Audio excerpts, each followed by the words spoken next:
Hello? Hey, is that Circe? Yeah. Okay.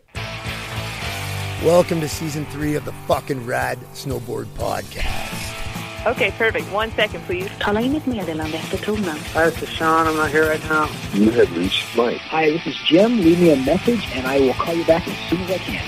Hi, you've reached Jeremy Jones. Yeah, I'm going to call you back instead. Sorry, dude. Hey listeners, welcome back to the podcast where we talk to interesting snowboarders. Happy New Year. This is the 5th episode of Season 3. I was super stoked to talk to Circe Wallace, who I actually thought was from Europe, but she's from just south of me here in the Pacific Northwest. She lives in California now, and she was an influential rider in the early 90s who went on to become the executive vice president at one of the agencies that manages high-profile snowboarders like Travis Rice. I had a really good time talking to her, so let's just hit the interview. Let's just freestyle it and see where we end up. Perfect. So what was your first board? The first time I went snowboarding, I had a trust fund neighbor named Thatcher, which I still to this day is one of the coolest names, who was dating a girlfriend of mine in high school, and I was really into skateboarding, and they talked me into going up to Hoodoo in Oregon, and I borrowed a board. I think it was a Woody, and I had a heck of a time with boots, and the chairlift hit me in the back of the head, and I bit through my tongue and bled all over the place, but I was totally hooked. And pretty much from that trip on was just the quest for another opportunity to get on mountain. I had grown up in nature. I had totally hippie parents, and we would go camping all the time, and I kind of went through this teenage rebellion and got into my kind of more urban punk skate scene and really rebelled from that. But there was something about the convergence of being on a board and being in nature that just felt like super exciting to me. And so it just kind of flipped the switch for me because it was an opportunity to kind of marry the things that I loved, which was skateboarding and subconsciously nature. Right. It took me a while to actually acknowledge my love for nature because I had spent so much time as a child that I just was just like, God, if I have to go camping for another weekend, I'm going to shoot myself. So, and there was a lot of pot smoking and fun, kind of, a little youthful adventure and debauchery, which was exciting to me. I was very taken with it. It was also a real opportunity for some independence, which I could appreciate outside of Eugene, which had really is small town mentality. After that, it was just like, how do I keep doing this? And I had a falling out with my mom, who I was living with in Eugene, and decided to go move in with my dad, who lived in Seattle. Seattle was conveniently located very closely to a variety of mountains, specifically Ski Acres, Snoqualmie, and what was Pac West at the time, which was a small local hill. And they had night skiing. And so I had a boyfriend who had a car, and I saved up some money and went to the swap meet and bought my own Sims SE 1500 Swallowtail. Rad. And I got a job at Starbucks, and I hustled and went to school and did everything I could to get to the hill as much as I could, and discovered Crystal Mountain and all of these amazing little ski areas that were really the backyard of Seattle, and it was just this winter wonderland. And how did we get to Circe being on Ride? Well, that was kind of a long journey. I did the Northwest Series. I started entering the Northwest Series, the Sims FE. Then I went to the swap meet again, the next year, and then traded it in for a Switchblade. Rad. And then, I started getting some okay results at this funky little, Bob Barsky Northwest Series event. Mm-hmm. And then Daryl West, who was the Burton rep, got me on a Burton Proform that you still had to buy it, but you got it at cost. So I had kind of a fun Burton setup. At that point, I started going to Mount Baker a lot more and started establishing a friendship with a group of girls, mostly Gillian Kelly, Craig's sister, and a girl named Muffy Luther. And we were all young and having fun. And Ingrid Gunderson was one of my best friends, and she had a car and lived in Seattle. She had this awesome Scirocco.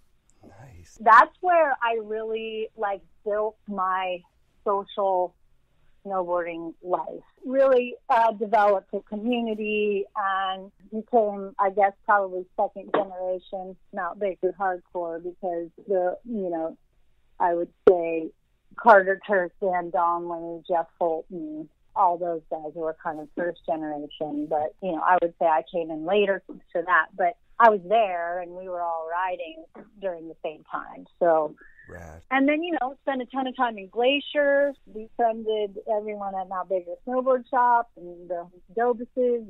And then I fell in love with Jamie Lynn. She was like 16 or 17. I had graduated, I think I had just graduated when we started dating, and we were together for quite a long time. And that's where doors kind of started to open for me, where, we traveled, we were in Tahoe and shot Roadkill, and I started to, I would say, benefit from the opportunity getting out of the Northwest, because that was really required. It's so funny, I work with skaters and snowboarders, and going to California really is a thing. Like, that's what you need to, to make it big, is to step outside of your mountain towns. You gotta get out in the world. And so we did that, and that really was my break. Roadkill was my debut. At that point, Mervyn was giving me boards, because Jamie was their boy, and I was just kind of getting on flow from them. They gave me product. Rad. Mike and Pete are so awesome. Were they at the forefront of it at that time? Were they pretty hands-on? Yeah. Oh, yeah. They were at their shop there on Lake Union, and they were grinding boards themselves, making it all happen for everybody. And I still consider them, friends to this day. And the opportunity at Ride really came at a trade show. We were in Vegas at SIA, and I had gotten a little bit of heat from Roadkill, and Tim Pogue and I kind of hit it off. And, I think Tim and Steph were unique. Like, they saw the importance of having a female, and that I fit in to their kind of attitude. And I had this really kind of angry punk rock, fuck the world mentality, and not really quite sure why I was so pissed off, except for that I think that tenacity had served me, kind of, Sure. So I relied on that. I would get in fights with other girls and stuff, and I thought that was cool. Okay. I always thought, because it was a big deal just to have a girl on the team. And you had a full hookup on, like, you had a board on Ride, you had a boot on Vans. Yeah, I got, like, some coverage in Blunt, and I was hanging out with all those guys, like, in the RV with Sal, the Pitbull, and I kind of just fit in with that whole posse. And so, and I think I was really, I would say I've gotten more modest in my mature years, but I was a really good self-promoter, like, within brands. Like, I was just, like, a very vocal advocate for myself, and I did, at certain times, kind of develop a reputation for being, kind of rough around the edges, or overly aggressive, or opportunistic, or all those things. But also, like, I knew that no one was going to do it for me, and I really struggled with my years with Jamie, because I had my own aspirations, and I already then was kind of had this manager attitude, and I would help Jamie kind of get his shit together to get deals done, and, would help him essentially with his sponsors. So I kind of had this hustle that allowed me a lot of opportunity. And I think too, like, Jamie was on Vans, and Cheryl Lynn, who was a woman, a good friend of mine who I'm still close with, was at Vans. She was one of their top sales reps. And she advocated for me as a woman internally. And Walter Schoenfeld, who was the CEO at the time, was an elderly gentleman, but also, like, understood the importance of women in the space, and really gave me a shot. And that boot crushed it. Like, we sold so, I always say I live in Cardiff, and I bought a piece of property and built a house here, and I call it the house that Snowboarding built. And it really was that opportunity that allowed me to be here and in this home. That's so rad. It's not a day that goes by that I don't have a little moment of gratitude for that. It was me kicking and screaming and yelling and saying, women are a part of this, and they're buying products, and I want to be the one to help do that. And so as annoying as I was, it did work for me. How was that juxtaposition, you kicking and screaming for a boot, and Jamie just like, is the kind of myth of Jamie true? It's just like he let his style talk for him, and like, so did you actually advocate for Jamie's boot as well, or did that was just going to happen because he's Jamie Lynn? And yeah, I think that would have happened with or without me. Mm-hmm. But Jamie's still a very kind of reserved and modest. I mean, he is one of the greatest talents I have ever known in my life across many art forms, Mm-hmm. and he is just a very unique and special person. And I have a lot of gratitude for the time that we spent together. I say with absolute conviction that, he is one of the great loves of my life. Aww. And I just think he is, he's battled his demons, Mm-hmm. and the Northwest can be dark. Yeah. And I got out of I came and I chased the light, and I made a life for myself here in Southern California that has been really, truly heaven on earth. Like, I'm so lucky. I'm so blessed. I have this beautiful family, and I still get to do this thing that I love despite some pretty old knees. I probably need some knee replacement in the very near future, but I still get out there, and I love snowboarding. It's one of the great joys of my life, and it brought me so much. It brought me Ava. Andy and I met in Australia on a trip, and we fell in love, and proceeded to have this 10-plus year adventure that resulted in Ava, our teenage daughter, and Andy and I are no longer married, but we are like best friends. He lives down the street from me. His wife is one of my best friends. We surf together. We vacation together. His two sons are very close with my daughter.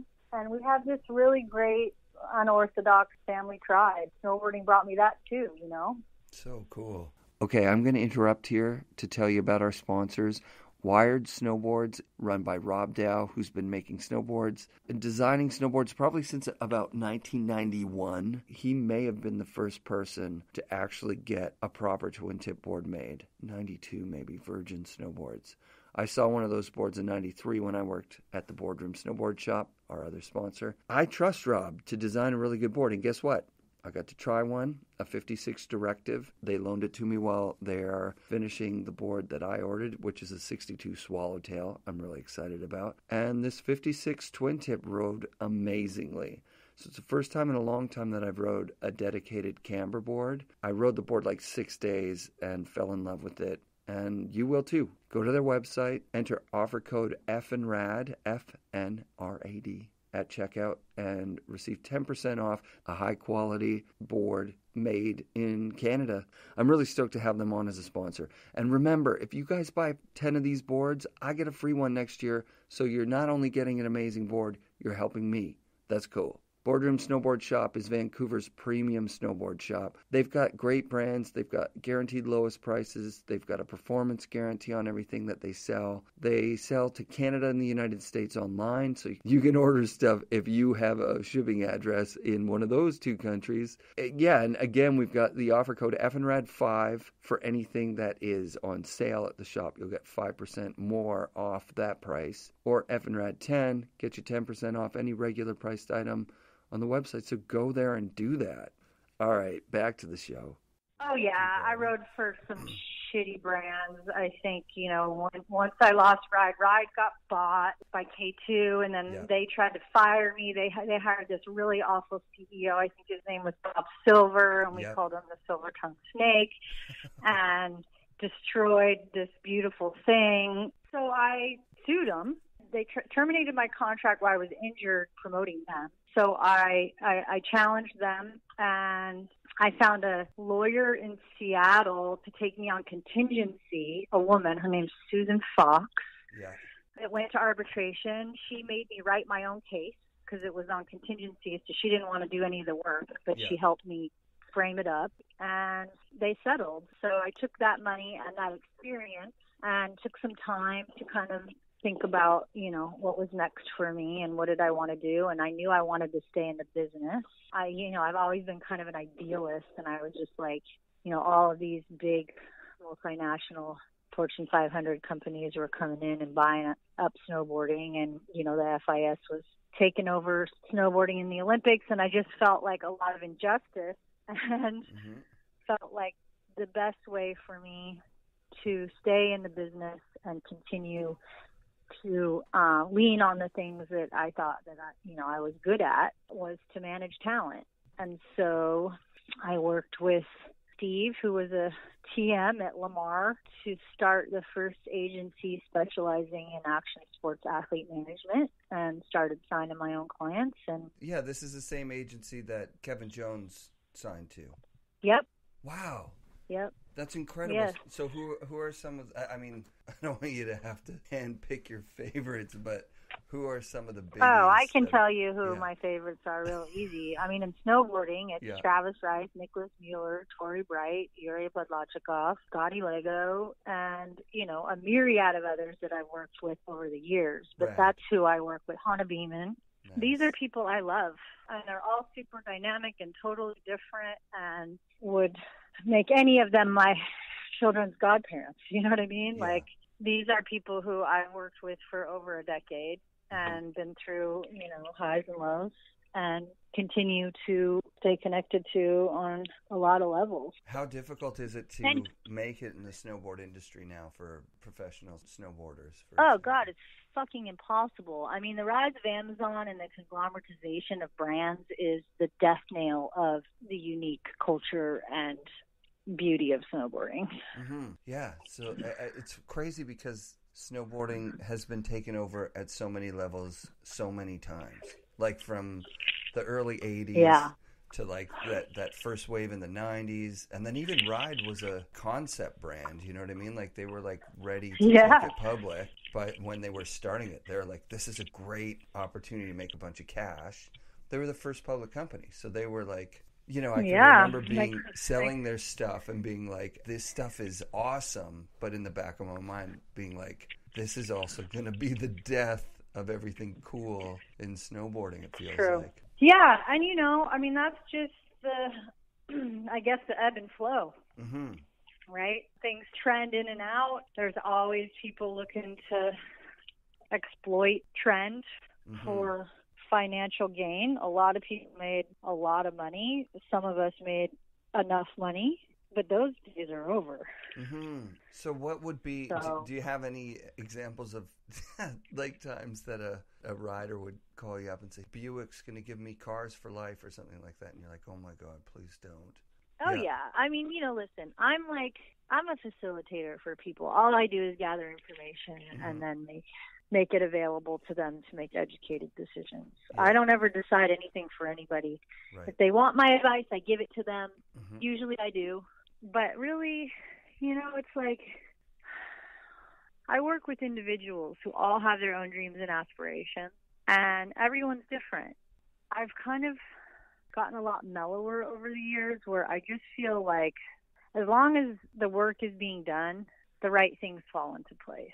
It's not just like, I'm this manifester and I sit and meditate and things show up, but I do pick up the phone and make information available and have enough relationships within the space that I can, facilitate some visibility for opportunity. That's really all I do, is kind of try to bring people together or help athletes, navigate the waters to make good decisions and allow them sustainable relationships.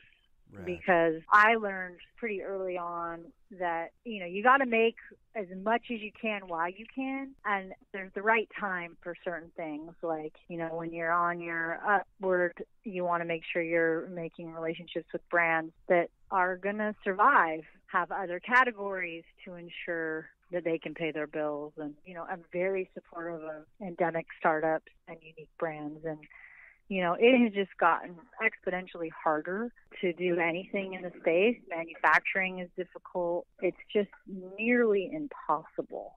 So now I'm much more supportive of doing business with VF or some other brands that I may take issue with how they do certain things, but I can't be such an idealist that I don't understand the importance of sustainable income and opportunity for athletes. Yeah. Unfortunately, that's where we're at. Here's a throwback question. Did you ever patch up that falling out with your mom? I'm sure you did, obviously. Oh, yeah. My mom is like one of my best friends. Yeah, we're all good. Awesome. We're great. I'm good with all my parents. Like, oh, yeah. I was an awful teenager. I really was. I was really angry and resentful. You know, my parents broke up and moved around a lot.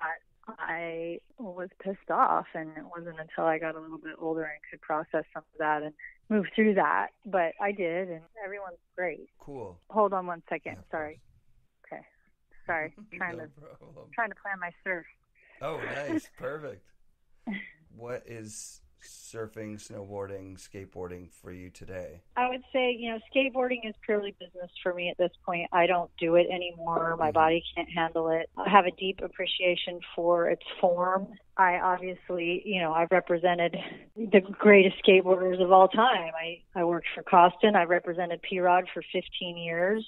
I have had so many incredibly dynamic and talented skaters that I've worked with, but I am really, really frustrated with the skateboarding landscape on business. I think it's inherently misogynistic and super shallow and kind of pretty negative. Kearns talked about it, how he would go to the skate park as like a noob, and they would, you know, throw his shit in the river and tell him to get the fuck out of there. And PD talked about it too, saying like, oh, it's just like something you have to go through, because if you can handle the negativity, then once you're in there, it's such like a great group of guys. But like you say, guys, there's no female skaters. Yeah, no, it's really unevolved, and you know, I keep kind of hoping there's going to be some kind of transformation, but you know, it really is a beautiful thing for if you're in the right clique, right? Like the Brazilians are so amazing. Like they love each other, they help each other out, they feed their families, right? Right. But all the American skaters pretty much hate on them because they're Brazilian. Blatant racism. Yeah, it's crazy.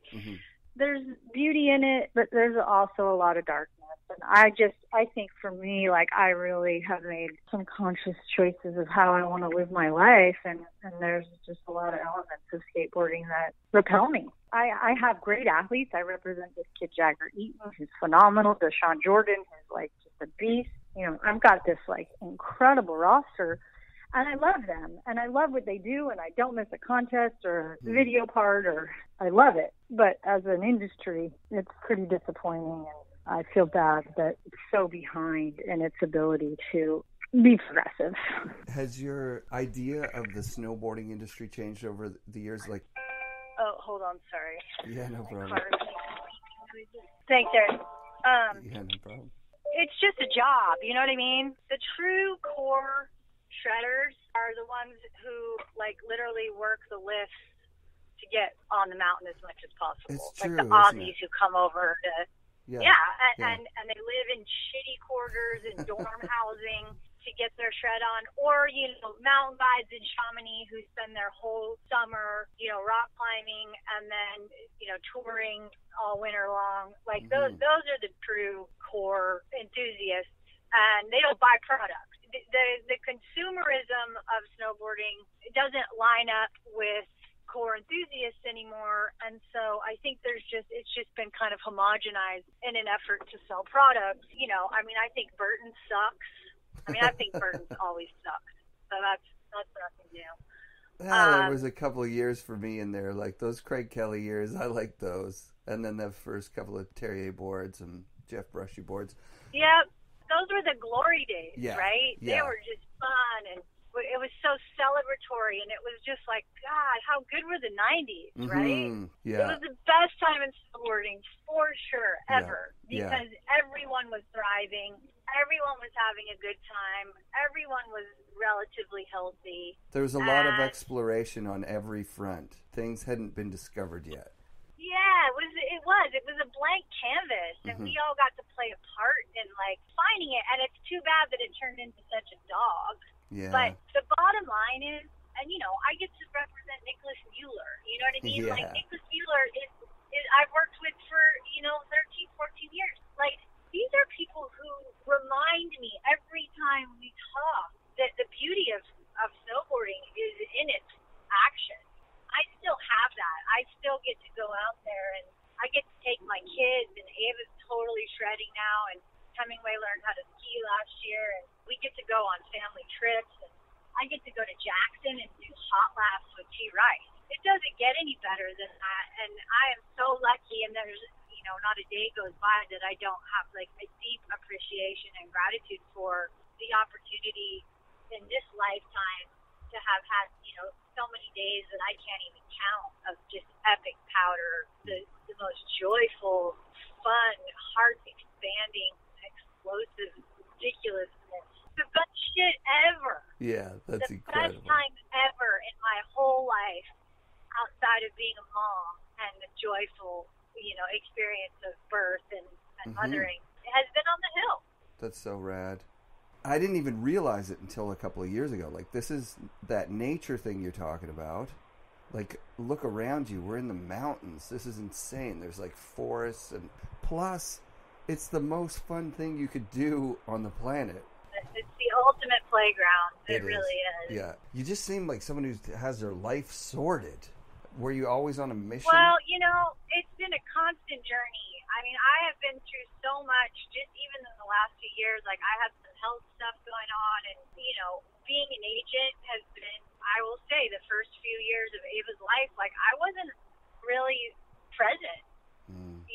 I mean, I traveled with her everywhere. Like, I loved her, and she was totally attached to me. I would nurse her in meetings. But I had, like, these massive career aspirations, right? Like, I had people who doubted my ability to transition out of snowboarding into a successful career. And that, like, put the fire in me like nothing else, where I was just like, you know what? I know what I'm capable of, and I'm capable of great things. And I'm going to do everything I can to be the most fully realized person in my life. And I still feel that way. And every day, I'll do, like, a daily practice of, okay, what do I want? And how do I get there? And I always end up in the same place, which is I want health, happiness, and a family.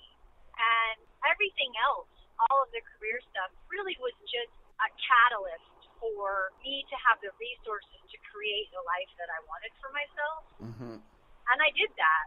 And I feel like I'm really proud of myself for that, because I didn't go to college. I was just a 30 snowboard rat. And I'm raising, like, incredibly dynamic and intelligent children. My teenager is about to commit to college as a sophomore on a soccer scholarship at, one of the nation's top universities. Rad. I have a beautiful, loving relationship with my husband and our 4-year-old daughter and my ex-husband and his family. And all of that was from the experience that I got through snowboarding, which was an opportunity to realize what I was capable of. So dope. And so I try to continue, like, I know I'm never, of course I went through phases of, like, I don't know, I hung out with, like, Mike Rankwit and Sean Palmer and the people who projected confidence and ego and all of those things. Those were my mentors. Those are the people that I looked up to. And so there were certainly times in my life where I projected overt confidence and was totally cocky asshole. But that was all just part of the path. And now I try to be humble and respectful while still, we live in times with a pussy-grabbing president. Yeah. And I'm a high-level female executive at one of the largest sports agencies in the world. And I never really realized how systemic sexism and oppression of women is in the workplace until the last 10 years when I tried to break through the ceiling. When I really tried to go, okay, what's next for me? How do I get beyond this? And it's suffocating and incredibly difficult. And I'll tell you, like, what's going on in the world is super painful, but also really exciting because, this whole Me Too movement, the Harvey Weinstein, it broke the seal.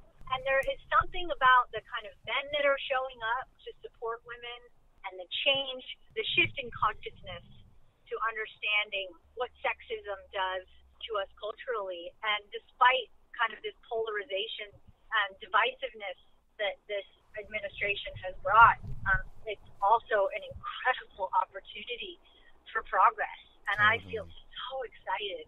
That's dope. I feel so excited.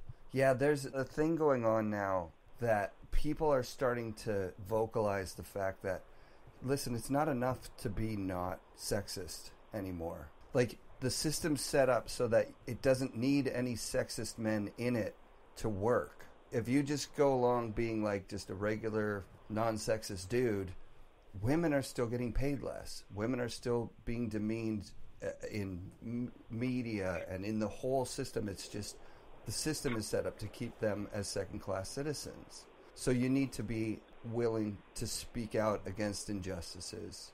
And when you see them, you need to step up and speak out.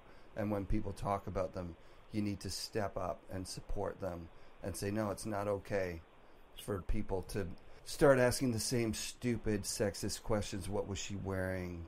That's not okay anymore. But for me as a woman, listening to you say that is the change that is happening. Like, you know this. You feel that in your own free will, that you play a role in this. You get to help lift us up, and that feels good to you. Yeah. It brings me to my knees. Yeah. That we're even having this conversation, right? Like, you're just a snowboarder dude who loves snowboarding, who I'm sure we're close in age. I'm sure you come from, an okay background and all of your needs are met, and you just said the truth. I can't even thank you for understanding. Yeah, it's totally. fucking huge. I have a daughter, so it's so like, awesome. You're a Canadian. You guys are a special breed. Anyways, we're way off snowboarding, but we've got some great. Yeah, we are. I've enjoyed it immensely. Yeah, thanks so much for talking to me, and couldn't be more happy that snowboarding is, at its core, has people like you helping run in the day-to-day. That's epic. Yeah, well, thanks. Yeah, thank you. What do you do? I'm a mailman. Oh, awesome. Yeah, I'm a mailman. I love it. Yeah, it allows me to snowboard a lot, so. Let's keep in touch. I would love to take a couple laps with you. We're definitely going to come to Whistler at some point. I'm going to bring the whole family. Right. I feel like I made new friends. Yeah, exactly. Same. That's rad. Thanks. Really enjoyed it. Thanks, Circe, for doing the interview. I got a bunch of FNRad shout-outs to get through this week, starting with Myro from Spy. Myro gave me a pair of goggles that are amazing. The Legacy in old school white with retro orange strap and a couple of happy lenses. I've ridden them a few times this week. They're amazing. It's so fun having new goggles. New stuff is the best. Speaking of goggles, I also have to thank Steve from Burton, who got me a pair of, he hooked me up with a pair of Anon M3s, and those guys, along with the Spies, they both have like lenses you can change while the goggle's still on your face. That's changed my life, man. I used to take my goggles off, put them in the goggle bag and stuff them in my pocket so they wouldn't get fogged up while I was hiking. And now I just take the lens off and slide it in my pocket, and it keeps me from sweating. And go to boardroomshop.com where you can buy both these goggles. Get a pair of Anon M3s or a pair of Spy Legacies. Those things are awesome, man. I really love those goggles. I also want to thank Matt at Cypress, helped me out at guest services and gave me some lift tickets for my kids and my wife. Thank you for that. That was amazing. Thanks again to Wired and the Boardroom and all our listeners. Hey, thanks to AOC24 for the Apple Podcast review. Get in touch with me on the Facebook page, and I'm going to send out some Vans swag for you, courtesy of Mike Strato at Vans Canada. That guy's the best, too. So AOC24, you know who you are. Send me a message, and you can pick from the stuff that I got in a box in my room. Be sure to come back next week for another episode of the FNRad Snowboarding Podcast, brought to you by Bike Room Productions.